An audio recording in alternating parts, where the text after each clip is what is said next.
Hello, this is Amasad.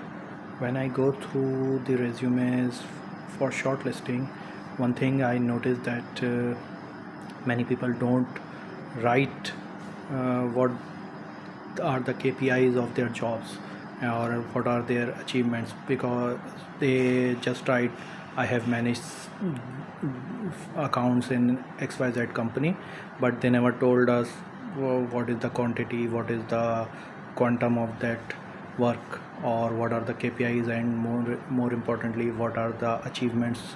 So as a recruiter, they may be find it difficult to shortlist such resumes because they never know that the candidate is fit for the job or not. So tip is to write the KPIs and achievements wherever you can.